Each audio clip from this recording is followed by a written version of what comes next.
এবারও Ballon d'Or জিতছেন Messi. সারা বছর যেখানে খুব বেশি আলোচনায় ছিলেন না, সেখানে বিশ্বকাপে জাদুকরী পারফর্ম করে আবারও বিশ্বের বর্ষসেরা খেলোয়াড় হচ্ছেন তিনি।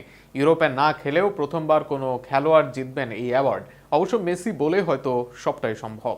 2026 বিশ্বকাপের ফাইনালকে ঘিরে যখন ফুটবল বিশ্ব উত্তেজনায় টকবক করছে, ঠিক তখনই ব্যালন ডিওরের দৌড়ে সবচেয়ে আলোচিত নাম লিওনেল মেসি। আর্জেন্টিনা যদি স্পেনকে হারিয়ে টানা দ্বিতীয়বারের মতো বিশ্বকাপের শিরোপা জিতে নেয়, তাহলে 39 বছর বয়সে মেসির নবম ব্যালন ডিওর জয় অনেকটাই নিশ্চিত বলেই মনে করছেন ফুটবল বিশ্লেষকরা। চলতি বিশ্বকাপে আর্জেন্টিনা অধিনায়কের পারফরমেন্স ছিল অসাধারণ। ফাইনালের আগে 7 ম্যাচে তিনি করেছেন 8 গোল এবং 4টি অ্যাসিস্ট। গোল্ডেন বল জয়ের দৌড়ে তিনি পরিষ্কারভাবে এগিয়ে রয়েছেন, পাশাপাশি গোল্ডেন বুটের লড়াইয়েও শীর্ষে অবস্থান করছেন। এর সঙ্গে ক্লাব পর্যায়ে ইন্টার মায়ামিকে মেজর লিগ সকারের শিরোপা জেতানো তার পক্ষে বড় একটি অর্জন হিসেবে বিবেচিত হচ্ছে। এর মধ্যে ব্যালন ডিওর কর্তৃপক্ষ একটি গুরুত্বপূর্ণ ব্যাখ্যা দিয়ে জানিয়েছে, এই পুরস্কার জিততে ইউরোপের কোনো ক্লাবে খেলার বাধ্যবাধকতা নেই।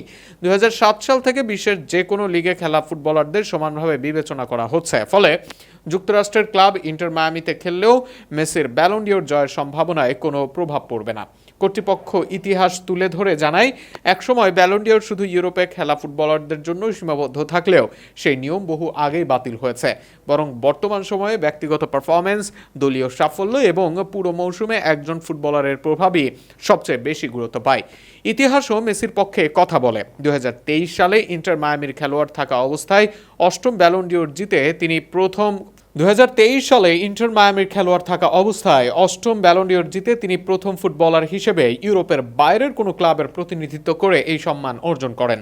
তবে সেবার মেজর লিগের পারফরমেন্স গণ্য হয়নি। আগের সিজন খেলেছেন পিএসজিতে। তবে এবার মেজর লিগে খেলেই জিততে যাচ্ছেন ব্যালন ডিওর, যদিও এবারও নেপথ্যে বিশ্বকাপ। তাই এখন সব চোখ বিশ্বকাপ ফাইনালের দিকে।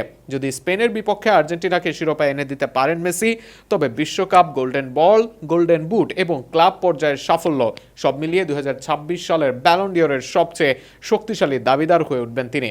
39 বছর বয়সেও বিশ্বের সেরা হওয়ার গল্প লিখে নবম ব্যালন ডিওর নিজের শোকেসে তোলার পথে আর মাত্র একটি ম্যাচ দূরে দাঁড়িয়ে আছেন ফুটবল ইতিহাসের সেরা এই মহাতারকা।